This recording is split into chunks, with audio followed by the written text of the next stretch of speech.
ይህንን መልእክት የምትከታተሉ ቤተሰቦች ከጌታ ከኢየሱስ ክርስቶስ ጸጋና ሰላም ይብዛላችሁ እያልኩኝ ይህ መልእክት ለሌሎች እንዲደርስ ሼር እና ሰብስክራይብ እንድታደርጉ በጌታ ፍቅር ላሳስባችሁ እወዳለሁ። ዛሬ መንፈስ ቅዱስና ስራው በጥንቷ ቤተክርስቲያን በሚል አርዕስት አብረን የምንማርበት ይሆናል። በቅድሚያ መንፈስ ቅዱስ ማን ነው የሚለውን በጥቂቱ በማንሳት ወደ ዋናው ሐሳባችን እንገባለን። መንፈስ ቅዱስ የመጽሐፍ ቅዱስ ደራሲ፣ ከሥላሴ አካል አንዱ የሆነ ከአብና ከወልድ ጋር በስልጣን፣ በኃይል፣ በክብር፣ በመለኮትና በአኗኗር እኩል የሆነ አምላክ ነው። በዘፍጥረት ምዕራፍ 1 ቁጥር 2 እና ቁጥር 26 በኢዮብ ምዕራፍ 33 ቁጥር 4 መዝሙር በቅንፍ 104 ቁጥር 30 እንደሚያስረዳን ፍጥረታትን ሁሉ የፈጠረ አምላክ መሆኑን በሉቃስ 3:21 ዮሐንስ ወንጌል ምዕራፍ 16 ቁጥር 6 እና 7 አካል ያለው መዝሙር በቅንፍ 139 ቁጥር 7 በሁሉ ስፍራ የሚገኝ በሮሜ ምዕራፍ 8 ቁጥር 11 እንደምናየው ሙታንን የሚያስነሳ በአንደኛ ቆሮንቶስ ምዕራፍ 3 ቁጥር 16 ደግሞም ምዕራፍ 6 ቁጥር 19 እና 20 እንዲሁም በኤፌሶን ምዕራፍ 2 ቁጥር 21 እና 22 እንደሚገልጸው በአሁኑ በአዲስ ኪዳን ዘመን በክርስቶስ ባመኑት ውስጥ ማደሪያውን አድርጎ አብሯቸው የሚኖር በሮሜ ምዕራፍ 8 ቁጥር 26 እና 27 እንዲሁም ቁጥር 23 እንደሚያብራራው አማኞች በውስጣቸው ሲቃትቱ፣ ቃል አውጥተው ሲጸልዩ፣ በሰው ቋንቋ ሊገለጽ በማይቻል መቃተት ለአማኞች የሚቃትት በልሳን ሲጸልዩ በአንደበታቸው ተጠቅሞ እንደ እግዚአብሔር ፈቃድ ለቅዱሳን የሚማልድላቸው እና ወደ እግዚአብሔር ፈቃድ የሚያደርሳቸው አምላክ ነው። እንግዲህ ስለ መንፈስ ቅዱስ ማንነት በጥቂቱ ይህንን ካል መንፈስ ቅዱስ ስለሚሰራበት መንገድ ስንመለከት በብሉይ ኪዳን ዘመን እግዚአብሔር ሊጠቀምባቸው በመረጣቸው ሰዎች ላይ እየወረደ ይሰራ እንደነበረ፣ በአዲስ ኪዳን ደግሞ ቀደም ሲል እንዳነሳነው በክርስቶስ መስቀል ሞት የኃጢአት ዕዳቸው ተሰርዞ የክርስቶስ ጽድቅ ተቆጥሮላቸው ጻድቃን በተባሉ ክርስቲያኖች ውስጥ በማደር እስከ ክርስቶስ ዳግም ምጽአት ድረስ የሚሰራ መሆኑን መጽሐፍ ቅዱስ ያስተምረናል። ከዚህ በመቀጠል በአዲስ ኪዳን ዘመን በጥንቷ ቤተክርስቲያን የነበረውን የመንፈስ ቅዱስ ሥራ አለፍ አለፍ እያልን እንመለከታለን። በብሉይ ኪዳን ለእስራኤል ሕዝብ በተሰጠው የተስፋ ቃል መሠረት በትንቢተ ዳንኤል ምዕራፍ 9 ቁጥር 26 እና ትንቢተ ኢሳይያስ ምዕራፍ 53 እንደምናገረው መሲሁ ክርስቶስ ስለ ሰው ልጆች መከራን ተቀብሎ በመስቀል ላይ በመሞት እና በሦስተኛው ቀን በመነሳት የደህንነት ሥራቸውን ስለፈጸመ የብሉይ ኪዳን ተስፋውን መሠረት አድርጎ ከቤተ እስራኤል የሆኑ የክርስቶስ ደቀ መዛሙርት የነበሩ ሐዋርያትና ሚስቶቻቸው ሌሎችም ሴቶች ደቀ መዛሙርት የኢየሱስ እናት ማርያምና ወንድሞቹ ማለትም የጌታ የኢየሱስ የሥጋ ወንድሞቹና ሚስቶቻቸው እንዲሁም ሌሎቹም የክርስቶስ ደቀ መዛሙርት የገሊላ አካባቢ ነዋሪዎች 120 የሚያህሉ ሰዎች ኢየሱስ ከትንሣኤው በኋላ እስካረገበት ጊዜ ድረስ አልፎ አልፎ እየታያቸው የእግዚአብሔርን መንግሥት ጉዳይ እየነገራቸው እንደነበረ፣ ይሁን እንጂ የክርስቶስ ሐዋርያት ቢሆኑ የጌታ የሥጋ ወንድሞቹ ሌሎቹም የእግዚአብሔር መንግሥት ነገር አልገባቸውም ነበር። የሐዋርያ ሥራ ምዕራፍ 1 ቁጥር 6 እንደምናየው ለ3 ዓመታት ተኩል ያህል ያስተማራቸው የእርሱ ደቀ መዛሙርት በዘመኑ እንደነበሩት አይሁድ የእስራኤል መንግሥት የቀድሞ ገናናነቷን፣ ክብሯንና ነጻነቷን አጥታ በሮማውያን ሥልጣን ስር መውደቋ እጅግ ይሰማቸው ስለነበረ ደግሞም የሚጠብቁት መሲህ ብሔራዊ ስሜት የሚሰማው የፖለቲካ መሪ እና ንጉሥ አድርገው ይመለከቱ ስለነበረ ኢየሱስ ከትንሣኤው በኋላ ስለ እግዚአብሔር መንግሥት እየተናገረ ባለበት ጌታ ሆይ በዚህ ወራት ለእስራኤል መንግሥትን ትመልሳለህን ብለው ኢየሱስን ይጠይቁ እንደነበረ እንመለከታለን። ጌታም ሲመልስላቸው አብ በገዛ ሥልጣን ያደረገውን ወራትንና ዘመናትን ታውቁ ዘንድ ለእናንተ አልተሰጣቸውም። ነገር ግን መንፈስ ቅዱስ በእናንተ ላይ በወረደ ጊዜ ኃይልን ትቀበላላችሁ፣ በኢየሩሳሌም፣ በይሁዳም፣ በሰማርያም እስከ ምድር ዳር ምስክሮቼ ትሆናላችሁ አላቸው። በሉቃስ ወንጌል ምዕራፍ 24 ቁጥር 50 እስከ 53 እና የሐዋርያት ሥራ ምዕራፍ 1 ቁጥር 12 እስከ 14 እንደተገለጸው ጌታ ተለይቷቸው ወደ ሰማይ ሲያርግ ወደ ኢየሩሳሌም ተመልሰው በአይሁድ የጸሎት ሰዓት ቤተ መቅደሱ ለጸሎት ክፍት በሆነ ጊዜ ሁሉ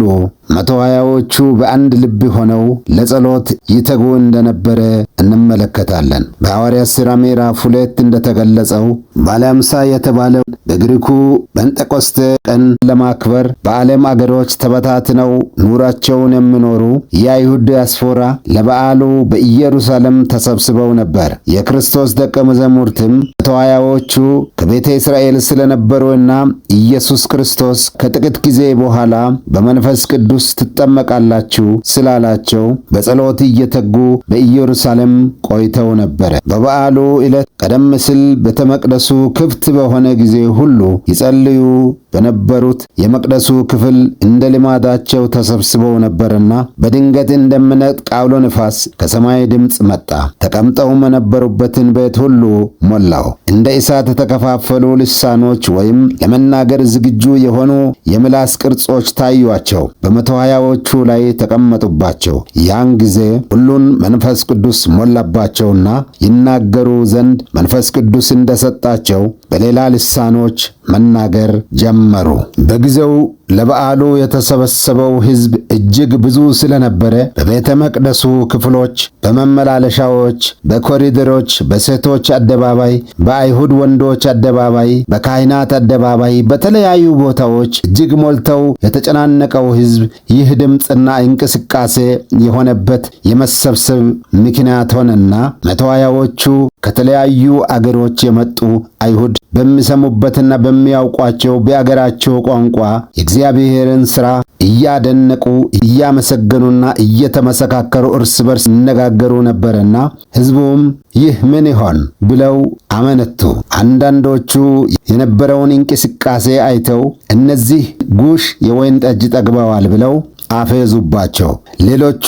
እነዚህ የገሊላ አካባቢ ሰዎች ታዲያ እንዴት የአገራችንን ቋንቋ ተናገሩ? በአገራችን ቋንቋ ሲናገሩ ታላቁን የእግዚአብሔርን ሥራ ሲናገሩና ሲያመሰግኑ እንሰማለን በማለት እጅግ ተደነቁ። ሐዋርያው ጴጥሮስ ከ11 ሐዋርያት ጋር ቆሞ ሰዓቱ ገና 3 ሰዓት ነው በማለት የሚጠጣና የሚሰክር የመሸታ ቤቶችም የሚከፈቱበት ጊዜም አለመሆኑን በመግለጽ ደግሞም እንደ ባለ ሃምሳ ያሉት በዓላት እስከ 4 ሰዓት ብዙዎቹ በጾም የሚያስቡበት ጊዜ እንደሆነ ለማሳሰብም ጭምር ከማለዳው 3 ሰዓት መሆኑን ገለጸ። ሐዋርያው ጴጥሮስ ኢዩኤል ምዕራፍ 2 ቁጥር 28ን በመጥቀስ እግዚአብሔር በመጨረሻ ቀን በሥጋ ለባሽ ሁሉ ላይ ከመንፈሴ አፈሳለሁ፣ ወንዶችና ሴቶች ልጆቻችሁ ትንቢት ይናገራሉ፣ ጎበዞቻችሁም ራእይን ያያሉ፣ ሽማግሌዎቻችሁም ሕልምን ያልማሉ የተባለው መፈጸሙን በማመልከት ሰፊ ንግግር አደረገ። በሆነው ሁኔታ ባዩትና በሰሙት ሁሉ ልባቸው እጅግ ተነካ። በዚያን ጊዜ 3000 ሰዎች የጌታ የኢየሱስ ክርስቶስን ትንሣኤ በማመን ወደ ቤተ ክርስቲያን ኅብረት ተቀላቀሉ። እጅግ የሚገርመው ይህ አስደናቂው የመንፈስ ቅዱስ ሥራ እና የሥልጣን ሽግግር ኢየሱስ ክርስቶስ አብሯቸው በምድር እየተመላለሰ ባለ ጊዜ የተናገራቸውን እስቲ እናንሳው። በሉቃስ ወንጌል ምዕራፍ 12 ቁጥር 32 ስንመለከት ለሐዋርያትና ለደቀ መዛሙርት ሲናገራቸው አንተ የታናሽ መንጋ መንግሥትን ሊሰጣችሁ የአባታችሁ በጎ ፈቃድ ነውና በማለት የእግዚአብሔር መንግሥት ሥራ በእነርሱ እንደሚጀመር እንደሚሰራም ተናግሯቸው ነበር። በማቴዎስ ወንጌል ምዕራፍ 23 ቁጥር 1 እና 2 ጻፊዎችና ፈሪሳውያን በሙሴ ወንበር ተቀምጠዋልና ያዘዟችሁን ሁሉ አድርጉ ጠብቁትም፣ ነገር ግን እየተናገሩ አያደርጉትምና እንደ ሥራቸው አታድርጉ በማለት አዲሱን የእግዚአብሔር መንግሥት ሥልጣን ተቀባይ ሐዋርያትን ማስጠንቀቃቸውን እንመለከታለን። በቁጥር 15 የሃይማኖት መሪዎችን ናገራቸው አንድ ሰው ልታሳምኑ በባህርና በደረቅ ወይም በየብስ ስለምትዞሩ ይህ በሆነ ጊዜ ከእናንተ ይልቅ 2 እጥፍ የባሰ የገሃነም ልጅ ስለምታደርጉ ወየውላችሁ ብሎ ሐዋርያት ባሉበት ያስጠነቀቃቸው እንደነበረ እንመለከታለን። ይህም ሐዋርያት ራሳቸው በመንፈስ ቅዱስ ኃይል ወንጌልን ይዘው በባህርና በየብስ በመሄድ የእግዚአብሔርን መንግሥት ሥራ እንዴት እንደሚሰሩ እና ጌታ ኢየሱስ ለሰዎች ነፍሱን እንደሰጠ ነፍሳቸውን ለሰዎች አሳልፈው በመስጠት ሌሎችን ወደ ሕይወት እንዴት እንደሚያፈልሱ ትምህርት የሚሆናቸው እንደነበረ እንመለከታለን። ደግሞም በሉቃስ ወንጌል ምዕራፍ 11 ቁጥር 52 እናንተ ሕግ አዋቂዎች የእውቀትን መክፈቻ ስለወሰዳችሁ ወየሁላችሁ፣ ራሳችሁ አልገባችሁም፣ የሚገቡትንም ከለከላችሁ በማለት ሲዘልፋቸው ሐዋርያት መክፈቻውን በተቀበሉ ጊዜ የብዙዎችን ልብ እንዴት እንደሚከፍቱ ያስጠነቀቀ መልእክት እንደነበረ እንመለከታለን። በማቴዎስ ወንጌል ምዕራፍ 21 ቁጥር 43 የአይሁድ ሃይማኖት መሪዎችን የእግዚአብሔር መንግሥት ከእናንተ ትወሰዳለች፣ ፍሬዋንም ለሚያደርግ ሕዝብ ትሰጣለች ብሎ በምናገርበት ጊዜ አብረው የቆሙት ሐዋርያት እየሰሙ ይህንን ስናገራቸው በአይሁድ መሪዎች እጅ የነበረው የእግዚአብሔር መንግሥት የውክልና ሥራ ለሆዳቸው በመኖር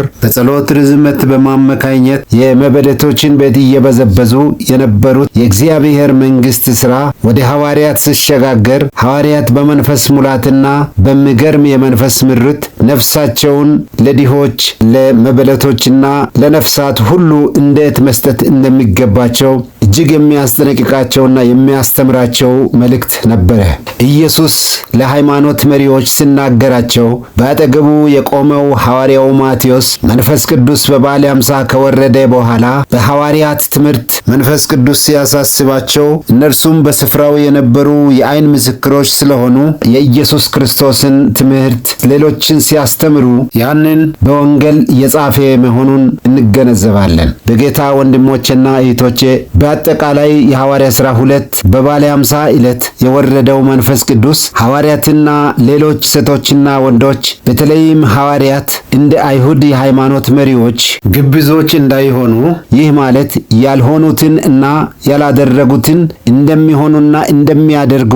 መስሎ መታየት በሕይወታቸው ሳይታይ እግዚአብሔርን እንደ እግዚአብሔርነቱ ያከብሩና ያገለግሉ ዘንድ በሙሴ ወንበር ወይም ስልጣን ሕዝብን ከእግዚአብሔር ጋር የማስታረቅ ውክልና የተቀበሉትን አገልግሎት ለመፈጸም ነፍሳቸውን የሰጡበትን እንመለከታለን። ሐዋርያው ጳውሎስ በሐዋርያ ሥራ ምዕራፍ 20 ቁጥር 24 ነገር ግን ሩጫዬንና ከጌታ ከኢየሱስ የተቀበልሁትን አገልግሎት እርሱም የእግዚአብሔርን ጸጋ ወንጌልን መመስከር ይፈጽም ዘንድ ነፍሰን በእኔ ዘንድ እንደማትከብር እንደ ከንቱ ነገር ይቆጥራታለሁ እንዳለው 12ቱ ሐዋርያትም በዚህ ተመሳሳይ መልክ በሙሴ ወንበር ከተቀመጡትና የመንግሥተ ሰማያት መክፈቻ ከያዙት ሲረከቡ እንደ ኢየሱስ ነፍሳቸውን ለአገልግሎታቸው ኑሯቸውን ደግሞ ለነፍሳት መዳን ሰውተው መነሳታቸውን ያረጋግጣልና ዛሬ ላይ ሆነን ለምናይ ለእኛ የሐዋርያትና ሚስቶቻቸው በየብስና በባህር ማለትም በእግራቸውና በመርከብ ረዥም ጉዞ እየደከሙ ከቦታ ወደ ቦታ በመዘዋወር በሕይወት ዘመናቸው አገልግለው ፍጻሜያቸው እንደ ኢየሱስ ለተቀበሉት ወንጌል መሰዋታቸው ከቤተ ክርስቲያን ታሪክ የምንረዳው እውነት ነው። በበዓለ ሃምሳ የወረደው ኃይል ወይም መንፈስ ቅዱስ ሐዋርያትና ደቀ መዛሙርት እንደ ማንኛውም ሰው ፍርሃት እያላቸው ከፍርሃታቸው በላይ የሆነ የመንፈስ ቅዱስ ተጽዕኖ እንደ ሰው የሰዋዊ አስተሳሰብ አመለካከትና ድርጊት እያላቸው በአመለካከታቸው በአስተሳሰባቸውና በድርጊታቸው ላይ የመንፈስ ቅዱስ ተጽዕኖ ከፍ በማለት አይሎ በተለይም የሚበዙቱ ባለትዳሮች ሲሆኑ በገዛ ፈቃዳቸው ማንነታቸውን የሰጡትን የተረከበውና በተጽዕኖ ውስጥ እንዲገቡ ማንነታቸውን የሞላው መንፈስ ቅዱስ በሕይወታቸው ፍሬ አሳይቶ ፍሬያቸው ሲገለጥ በየቤታቸው አብረው እየተመገቡ ያለውን ለሌለው እያካፈሉ በቁጥር በበዙ ጊዜ እንኳ በመካከላቸው አንድም ሰው ቸገረኝ የሚል እስኪጠፋ ድረስ የሆነው የመንፈስ ቅዱስ ሥራ ውጤት እና የክርስቲያኖች በመንፈስ የመመራት ውጤት መሆኑን በሐዋርያት ሥራ ምዕራፍ 4 ቁጥር 34 ማየት እንችላለን። በሐዋርያት ሥራ ምዕራፍ 2 ቁጥር 38 እና 39 ንስሐ ግቡ፣ ኃጢአታቸው ይሰረይ ዘንድ በኢየሱስ ክርስቶስ ስም ተጠመቁ፣ ደግሞም የመንፈስ ቅዱስ ስጦታ ትቀበላላችሁ፣ የተስፋው ቃል ለእናንተና ለልጅ ልጆቻችሁ ጌታ አምላክም ወደ እርሱ ለሚጠራቸው በሩቅም ላሉ ሁሉ ነውና ያለው ስለ ክርስቶስ ዓለምን የሚወቅስና ንስሐ በመግባት በክርስቶስ ለሚያምኑ ድነትንና ዳግመኛ ውልደትን የሚሰጥ የእግዚአብሔር ስጦታ የሆነው መንፈስ ቅዱስ በክርስቶስ በማመን ሰው ዳግመኛ ከተወለደ በኋላ ክርስቶስን ካልካደና መንፈስ ቅዱስን ካልሰደበ በቀር ክርስቶስ ዳግመኛ እስኪመለስ ድረስ በአማኞቹ በማደርና አብሯቸው በመኖር በዓለም በረሃ በጉዟቸው ቢጠወልጉና ቢደክሙ እያገዛቸው እያበረታታቸው በዓለም መከራና ስደት ደርሶባቸው ቢያዝኑና ተስፋ ቢቆርጡ እያጽናናቸውና ተስፋቸውን እያደሰላቸው በአንደኛ ቆሮንቶስ ምዕራፍ 10:13 እንደተጻፈው በኑሮ ውጣ ውረድ ወደ ፈተና ቢገቡ እንዲታገሱ ከፈተናው ጋር መውጫው እያዘጋጀና እየሰጠ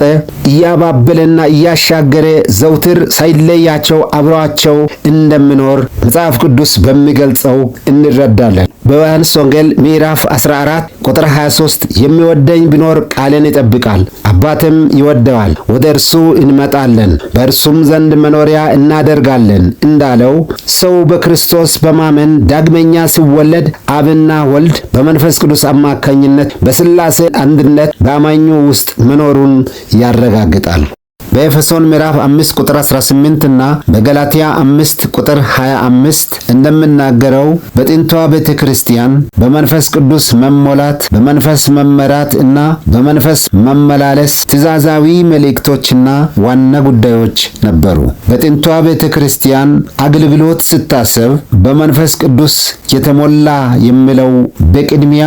ዋና መስፈርት ነበረ። በማዕድና በዲቆና አገልግሎት የሚሾሙ ቢሆን እንኳ ዋና መስፈርት በመንፈስ ቅዱስ የተሞላ መሆኑ እንደሆነ በሐዋርያት ሥራ ምዕራፍ 6 ቁጥር 2 እና 3 ማየት እንችላለን። በመንፈስ ቅዱስ የተሞላ ክርስቲያን በመንፈስ ቅዱስ መመራትን መለማመድ ይገባዋል። ለዚህ ደግሞ በተሞላበት በዚያ ሕይወት መመላለስ ያስፈልገዋል። እንዲህ ያሉ ክርስቲያኖች በመንፈስ ቅዱስ መነቃቃት ከመንፈስ ቅዱስ የሚመጡ መልእክቶች እና በሮሜ ምዕራፍ 14 ቁጥር 8 የእግዚአብሔር መንግሥት ጽድቅና ሰላም በመንፈስ ቅዱስም የሆነ ደስታ ናት እንጂ መብልና መጠጥ አይደለችም እንዳለው በማይመች ኑሮና ሁኔታ ውስጥ ቢኖሩም የማያቋርጥ መንፈሳዊ ደስታ ከውስጣቸው ይፍለቀልቃል። በሐዋርያት ሥራ ምዕራፍ 9 ቁጥር 10 እስከ 18 በተጠቀሰው በራእይና በድምፅ ጌታ የሚያናግረውና አቅጣጫን የሚያሳየው የደማስቆ ክርስቲያን ሐናንያን ማየት እንችላለን። በሐዋርያት ሥራ ምዕራፍ 4 ቁጥር 8 ሐዋርያው ጴጥሮስና ዮሐንስ የአይሁድ ሃይማኖት መሪዎችና ባለስልጣናት ፊት በቀረቡ ጊዜ ጴጥሮስ በመንፈስ ቅዱስ ተሞልቶ ሲመልስላቸውና ንግግር ሲያደርግ መንፈስ ቅዱስ በአንደበቱ ተደርቦ መናገሩ ባለስልጣኖችን ስላስገረማቸው ያልተማሩና በፊት ከኢየሱስ ጋር የነበሩ መሆናቸውን አይተው አደነቋቸው ይላል። ክርስቲያኖች በመንፈስ ተሞልተው ሲጸልዩ ወይም ንግግር ሲያደርጉ ሲሰብኩና ሲያገለግሉ በሐዋርያት ሥራ ምዕራፍ 2 የተከፋፈሉ ልሳኖች እየታያቸው በወረደባቸው ጊዜ ያላስተዋሉትን ቋንቋ እንዳናገራቸው ሁሉ በመንፈስ ቅዱስ በሚሞሉበት ሰዓት በአነጋገራቸው በአንደበታቸው ተደርቦ በመናገር እና ኃይልን ድፍረትን በመስጠት የእግዚአብሔርን ሐሳብ እንዲያገለግሉ ይረዳቸዋል። ስለዚህ ለአገልግሎት በጥንቷ ቤተ ክርስቲያን የመንፈስ ቅዱስ ሙላት እጅግ አስፈላጊ ዋና ቅድሚያ የሚሰጠው ጉዳይ እንደነበረ እንመለከታለን። ሌላኛው ደግሞ የመንፈስ ቅዱስ ሙላት ውጤት የሆኑ በጸጋ ስጦታዎች ማገልገል፣ ለምሳሌ በትንቢት መናገር፣ በልሳን መናገር፣ በልሳን የተነገረውን መተርጎምና ሌሎችንም ትልቅ ቦታና ትኩረት የሚደረግባቸው የአገልግሎት አይነቶች ነበሩ። በአንደኛ ቆሮንቶስ ምዕራፍ 2 ቁጥር 13 መንፈሳዊውን ነገር ከመንፈሳዊው ነገር ጋር አስተያይተን መንፈስ በሚያስተምረን ቃል እንናገር እንናገራለን እንደተባለው በጥንቷ ቤተ ክርስቲያን ሐዋርያት በሚያገለግሉበት ጊዜ መንፈስ ቅዱስ በሚናገራቸው እና በሰጣቸው ቃል ቤተ ክርስቲያንን ሲያገለግሉ ብሉይ ኪዳን መጻሕፍት ከተጻፉት እውነት ጋር የመንፈስ ቅዱስ ድምፅ ተገናዝቦና ተናቦ መንፈስ ቅዱስ በሚሰጠው ቃል ሲያገለግሉ እንደነበረ እንመለከታለን። መንፈስ ቅዱስ የብሉይ ኪዳን መጻሕፍት ደራሲና በአዲስ ኪዳንም ብሉይ ኪዳን በሰራበት መንገድ የሚሰራ መሆኑ እናምናለን። ጥንቲቱ ቤተ ክርስቲያን በአንደኛ ተሰሎንቄ ምዕራፍ 5 ቁጥር 19 እንደተጻፈው መንፈስን አታጥፉ፣ ትንቢትን አትናቁ፣ ሁሉን ፈትኑ፣ መልካሙን ያዙ፣ ከማናቸውም አይነት ክፉ ነገር ራቁ በሚል የማገልገልና የማስተዳደር መሪህ ትመራ ነበረ። ዛሬ በአዲስ ኪዳን መጻሕፍት ተጽፎ የምናነባቸው ቃሎች እንደ ብሉይ ኪዳን መጻሕፍት እግዚአብሔር መንፈስ ቅዱስ በሐዋርያትና ከሐዋርያት ጋር የቅርብ አገልጋዮች በሆኑት አማካኝነት ያዘጋጀው ሕያው የእግዚአብሔር ቃሎች እንደሆኑ እናምናለን እንቀበላለንም። ነገር ግን በመጽሐፍ ቅዱስ የተጻፉ የእግዚአብሔር ቃሎች በመዝሙረ ዳዊት በቅንፍ 12 ቁጥር 6 እንደገና በቅንፍ 119 ቁጥር 140 ሁለተኛ ሳሙኤል 22 ቁጥር 31 ምሳሌ ምዕራፍ 30 ቁጥር 5 እና ምዕራፍ 22 ቁጥር 20 እና 21 የተጻፈው እንደሚያስረዳን በመጽሐፍ ቅዱስ የተጻፈው ቃል የነጠረ የተፈተነና የጠራ የእግዚአብሔር ቃል ወይም ንግግር መሆኑን ያስረዳናል። መንፈስ ቅዱስ ዘላለማዊ ስለሆነ በዛሬዋ ቤተ ክርስቲያን እንደ ብሉይ ኪዳን ነቢያትና ጻድቃን ማለትም እንደነ አብርሃም፣ ይስሐቅና ያዕቆብ እንደ ሌሎችም በራእይ በሕልም እና በቀጥታ በድምፅ ወይም እንደ ብሉይ ኪዳን ነቢያት በትንቢት ወይም ደግሞ እንደ ጥንቲቱ ቤተ ክርስቲያን አገልጋዮች በልሳንና በልሳን ትርጉም እና በመሳሰሉት ድምፅን ወይም ቃልን ዛሬም ይናገራል። ስለሆነም የዛሬቱ ቤተ ክርስቲያን እንደ ጥንቷ ቤተ ክርስቲያን መንፈስን ሳታጠፋ የጸጋ ስጦታዎችን ሳታንቋሽሽ የክርስቲያኖችን ንጹሕ ሕሊና ሳትጎዳና ሳትሰብር ትንቢቶችን፣ የልሳን ትርጉሞችን እና ሌሎችንም የጸጋ ስጦታዎችን የእግዚአብሔር አንደበት ሆኖ የሚናገሩትን ስጦታዎች እንደ እግዚአብሔር ቃል መቀበልና መጠቀም ይገባታል። ነገር ግን መንፈሳዊውን ነገር በመንፈሳዊው ማለትም በተጻፈው የእግዚአብሔር ቃል መፈተሽና ማጣራት ይገባታል። ምክንያቱም አሁናዊ መልእክቶች የሚመጡት የሰዎች ሕይወት በእግዚአብሔር ቃል የበሰለ የሚያገለግሉት አገልግሎታቸው ደግሞ በተጻፈው ቃል የተፈተሸ ሆኖ ሊቀርብ ይገባል። እንዲህ በማድረግ ከክፋት መራቅ ትችላለች።